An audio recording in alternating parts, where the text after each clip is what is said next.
Hi, everyone. I'm Fiona Willis. I'm the executive producer of Second Opinion with Joan Lunden, and I am here with none other than Joan Lunden. Hi, Joan. Hi. So, you are the new host of Second Opinion, which we're so excited about. And I just wanted to take this time to ask you some questions, have a little chat with you so our viewers can get to know you better, even though pretty much every American feels like they know you, I would guess. So you were the host of Good Morning America for almost 2 decades. You're an author. You've done so much. I could go on and on and on. There's no question about that. But since I've met you, I've learned this whole different side of you. First of all, you are so down to earth. You are one of those celebrities that you think are going to be a certain way, and you are, which is so rare. So that's our production crew just absolutely loves working with you. So anyway, I could go on and on about your accomplishments, but a lot of people don't know. Tell us about your family. Oh, it's so interesting because, I've covered 5 US presidents, but whenever they hear she's the mother of 7, it's like, that's what gets the oohs and ahs. Yeah. Because we all know that parenting is really our biggest challenge in life. You don't want to mess it up. You're sending little humans out into the world. I had 3 girls during that time that I was on Good Morning America. And they're all in their 30s now, and they're married, and 2 of them have children of their own. And I look at them now and I'm just so proud of them. And I have to say, I'm probably like every other working mom.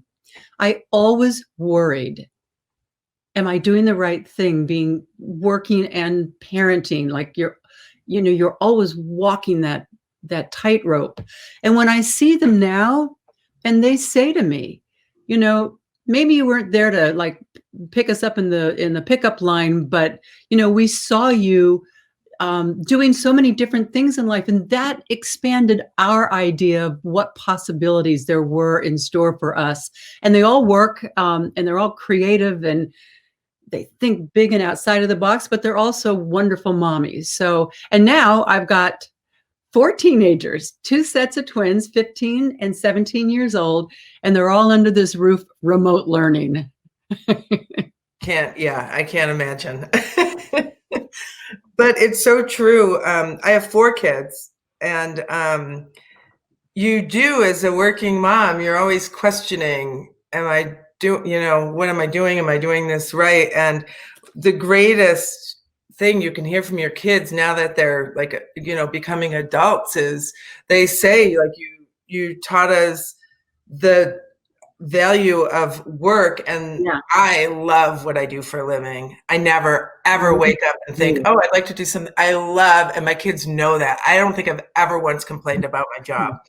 And I'm like 30 years into being a producer, and they said that's just so valuable for us to have witnessed, as we were growing up. So it's cool.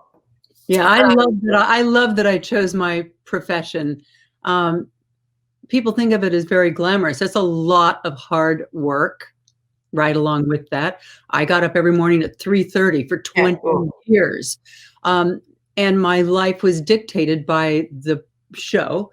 But it also meant that I traveled the world, broadcast from like almost 30 countries, interviewed world leaders and every president, covered every inauguration, every Olympics. That's the thing about journalism, is that you are there where history is being made and telling everybody else about it. And boy, that's like drinking the Kool-Aid. It's got to be an honor. Yes, it's a responsibility, it's an honor, and it's an incredible perk of this career.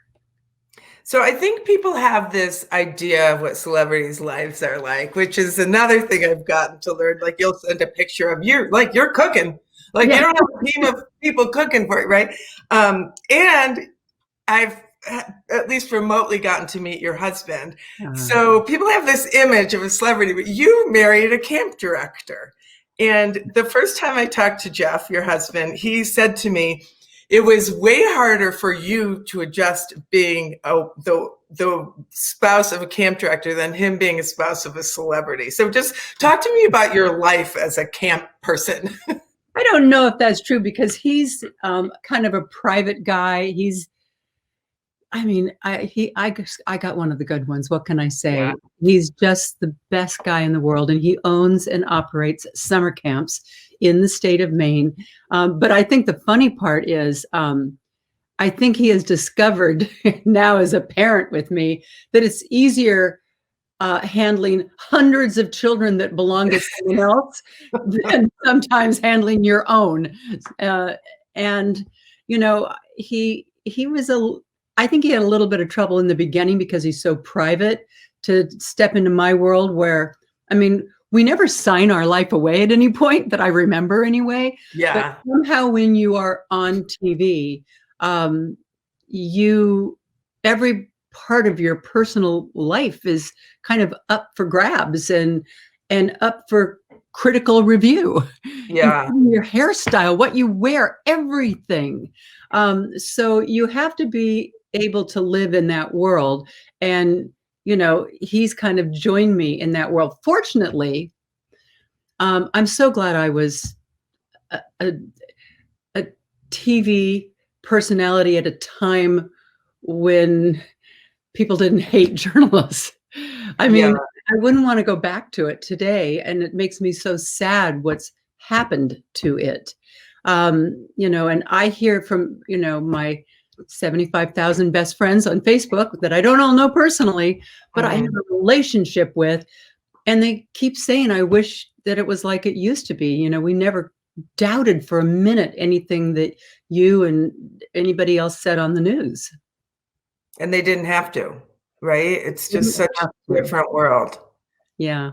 It is. It's, what about your kids? How do they deal with, I know, you're on the side of the soccer field cheering and, you're regular mom. So do people, because they feel like they know you, do they just feel like they can come up to you or how have they dealt with that? You know, people are actually incredibly nice and friendly, sometimes a little too friendly. My older three girls grew up in a time when I was on television every single day. So their experience with me as a mom is a little bit different than for teenagers. And I always used to think, oh my gosh, my older girls are going to grow up with this weird sense of reality. They're going to think that when you're in a restaurant, people actually come over and sometimes sit down at your table and start a conversation, and that they're all this friendly. And that's not actually reality. They were sometimes protective when, people would either say not nice things, like when I was going through my divorce, or when they would make up stories about me. Sometimes they would make up these stories like, I left a party with LL Cool J. And they said, don't worry, Mom, no one's ever going to believe that. They know you're not that cool.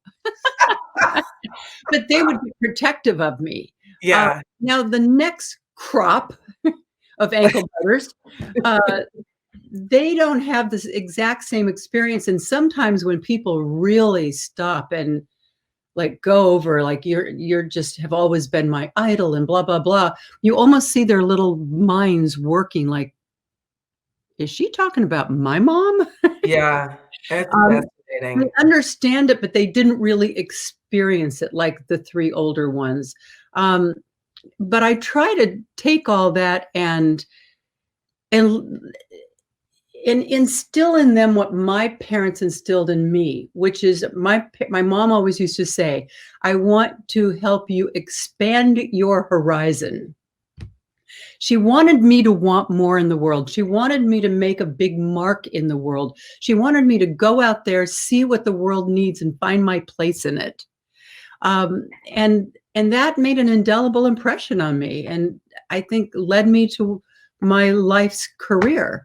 My dad was a doctor, a cancer surgeon, and people would stop us in the street and, they'd embrace my dad and say, thank you for saving my wife's life.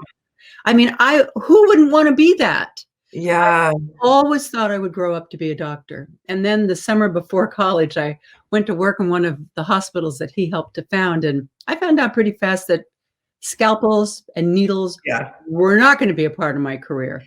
But oddly, not oddly, obviously that desire to somehow help other people stay healthy, like, was so deeply embedded in me that when I left Good Morning America, that is the website I put Yeah. together. Tell that story of how that happened when you left Good Morning America and how you've become. I mean, you're a trusted source of health information, a health advocate, women's health advocate, author, and you really know who you are Yeah. post Good Morning America. Well, I remember as I left GMA, my attorney said to me, your biggest challenge moving forward is going to be knowing what to say no to. And he was right. Therefore, every year when Dancing with the Stars calls me, I know to say no. My husband says, come on, you're a B-rated wedding dancer, But I decided at that moment that I was going to follow my passion. And it's better to figure out, what is your brand? Where can you make a difference? Where do you want to make a difference? And don't say yes to everything so that nobody really knows what the heck you stand for. And I put myself in that lane of health and wellness and boomer senior. Why? Because I'm a boomer senior. And so that you're authentic when you talk. And I remember a book agent of mine many, many years ago, after I'd written a couple of books and they were bestsellers, and the publishing company comes to you and says, write another one. And I remember looking at him one day saying, what am I going to write about next? And he said, you will always write about that which you want to know more about. Oh, interesting. And that was so profound. And he was absolutely right. So that when I went through a great weight loss, I wrote about, healthy cooking and healthy living. When I went through a big change in my life, like leaving Good Morning America, I wrote A Bend in the Road is Not the End of the Road, about change. When I went through cancer, I wrote Had I Known. So why did I just write a book called Why Did I Come Into This Room? It's about aging. And I wrote about it because that's what's happening to me in my life. And I looked for information so that I understood my body and my health better and how to more successfully age. And I figure I'm no different than anybody else. We all want to know this. Yeah. So you look for those things where there's that human connection. So that's kind of just these have been my guideposts all throughout life. But as a mom, I'm the one on the sideline yelling and screaming. In fact, sometimes at basketball games, when I question a call, I might be a little too verbal about it, and I'll look over, my husband will give me that arched eyebrow. Really? You're that mom. You're going to get kicked out of here. I'm taking notes. I love that. I loved it with my first 3 girls, and I love it with my kids now. I've got a son that plays football. They all play soccer. They all play basketball. My daughter is the captain of the tennis team. I mean, and we're there, and I fortunately live a life where I can be at all these games. I can put my kids into my schedule. I'm not as rigid as it was at Good Morning America. Yeah. And I've asked my older kids, was that an issue for you? And they said, you were at everything that really mattered because you had your priorities. You communicated that to the boss. And it's true. I said, I'll give you 150% of myself, except for these times when I have to go be a mom. And that's always my recommendation to other working women. It is a juggling act, and it can be a tough one. And when you're being a mom, you're being 100%. You're there. You've told your office. And so when you're there, you can be there. Yeah. And they know that. Yeah. The kids know that. So I don't even remember when we first started talking, but before you came on to Second Opinion, there's this whole bunch of months that you didn't see. So I had been kind of keeping an eye on your work and had been on your website and, read books. And so one afternoon I said, you know what? I'm going to send an email to Joan's manager and just say, I'm the executive producer of this series. I sent a link and said, I'm just wondering if we could just talk about the potential of her taking over as host. And I'm not kidding. It was like an hour or two later. And he, who's terrific, got back to me and said, you know what, let's talk. Joan is interested in talking. And it was, of course, a wonderful moment. And then it kind of all went from there. And it ended up being such a terrific fit.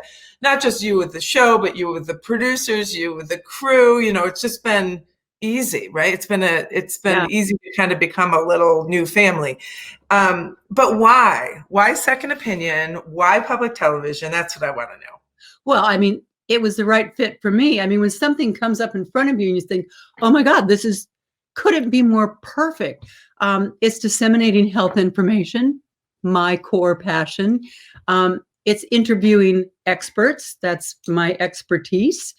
And it's on PBS, a place of utmost credibility, especially at this particular time in our world.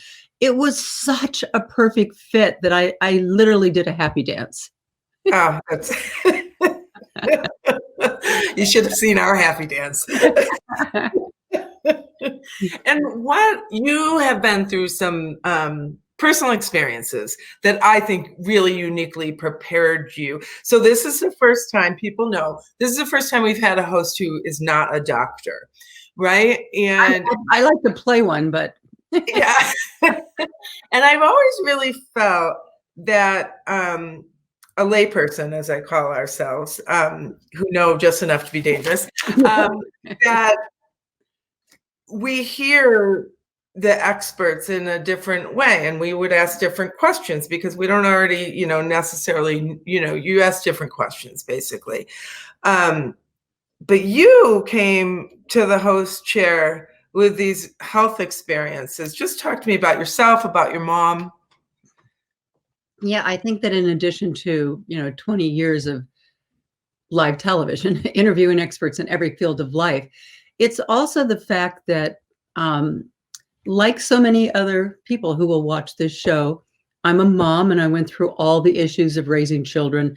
I went through a battle with cancer, and I immediately said, this is an opportunity to learn everything I can and share it with others. I took, my camera into every single appointment and shared it. And I've heard people come back and say, thank you for doing that because you took the scary out of it. But I have that natural curiosity that no matter what I'm going through, whether it was my mom and, I'm a part of the sandwich generation. I'm raising kids at the same time as taking care of older parents. But while my mom was still alive, I was dealing with dementia and learning more about that. I didn't really know anything about it till I went into that. And I've worked on all these different health campaigns. Why? Because it's my area of interest. But with each time I've done a media campaign for the Colon Cancer Alliance or for the American Heart Association, for any one of these, I dive in head first. I mean, this. Yeah. And I just soak up and learn and ask questions as much as I can because I want, whenever I'm going to go out and talk about anything, I have to be fully prepared. I have to really understand it because that's what gives me my sense of ease and poise and ability to be on camera and talk about something.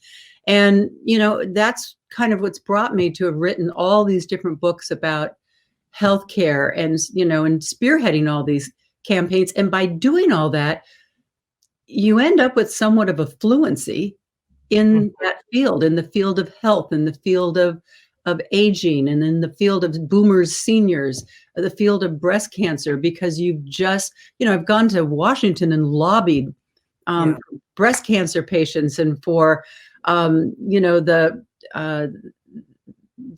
get better coverage for seniors or for anybody helping seniors through the family medical leave. When I do each one of these campaigns, I study about them. And, once you learn something, you can't unlearn it. The only danger is I am aging, so I might forget it, but. Yeah. I have had so many people personally, and people who've been viewers of the show also asked me, what is it like working with Joan Lunden? And I mean, tons of people. And what I say is, she is just as wonderful as you imagine she is. She's very good humored. You're very funny. And smart, really smart. And I always say, and she's tough. She's tough on us. Like Karen and I, there's Nicely tough. yes, nicely tough. But Karen and I producing you, we were in the studio. We did 10 shows 4 months ago in the studio. And it was our first time. It's our first time meeting in person. And it was our first time working together. And you were so wonderfully tough in that you had read everything you possibly could. Like, we sent you research, but then you went so far beyond. Yeah. And I was able to walk into the control room, and the director did the countdown. And I knew, like, you had studied, so you'd become an expert on that topic. You had read everything about every panelist, and but yeah, you wouldn't let stuff fly. It was like, if we had a question, but we weren't even sure really it was great. And I mean, tough in the best possible way. You're making us better producers, and you're making the show better. So you have to know that I am really proud of you, all the producers, and the station in Rochester where we tape, that you are able to safely bring together a team of professionals during a pandemic. Yeah. With a clear focus on the mission at hand, and come away with, our first 10 flawless programs to launch. I mean, that's really something, I really commend all of you. I just did my part in it, but we were all able to come together, whether it was the cameraman, the teleprompter operator, everybody wore their masks, everybody had had their tests. And so we all worked as a pod.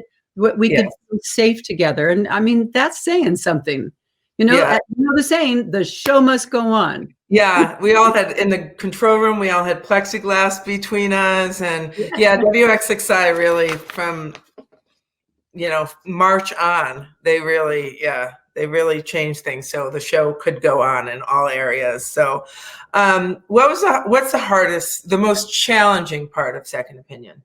And what's the part you like the most? Well, I just love helping people understand health and chronic illness, and how to stay in front of chronic illness, how to navigate the health industry, and at the same time examine what's not working in the health industry, because these are all concerns of the public. They hear things, they read the headlines, and the whole idea of Second Opinion is to come behind and explain it to everyone. I'm there with Dr. Lou Papa, who's fantastic. Primary care physician. I mean, even the idea that we, express the need for to have a primary care physician, which a lot of people don't have, especially the millennial generation, that, if they get sick, they just want to be able to Google it until they can't, breathe or something. And then they'll go to emergency walk-in care or a hospital emergency room. And it's not the way that we should interact with the health industry. I mean, some of the things are as basic as that. And then sometimes we actually explain Alzheimer's or, multiple sclerosis and all the recent advancements in it. So that on the website, we become a repository of the latest information from the best experts. And, you as producers, I got to hand it to you. I was so impressed with those people that I got to interview. They were the top people in their field. So I love that. I can't tell you anything I don't like about the show. I haven't. What do you hope? So this was our first season. Okay. And we're going to be together for a long time. Hope you're prepared. Yeah. What do you hope to accomplish? Like, in 5 years, what do you want to look back and say, yeah, we did this. We did this as a team. I always think big, like you call a tissue Kleenex. I would like Second Opinion to become the epitome of the go-to place for anyone that wants to better understand their health and disease and how to interact and navigate the medical industry. Perfect. I know, Lofty. Yeah, I adore you. Joan, thank you so much. So anyone watching, we launch a new season very early in 2021, and our website is secondopinion-tv.org, and you can find all the new shows and everything you want to know about Joan. And we did incredible topics. Obviously, we did Corona, not just COVID-19, we did coronaviruses, which we talked about, common cold is a coronavirus. We did racial disparities in healthcare, which I think is probably the best show Second Opinion has ever done in 17 years.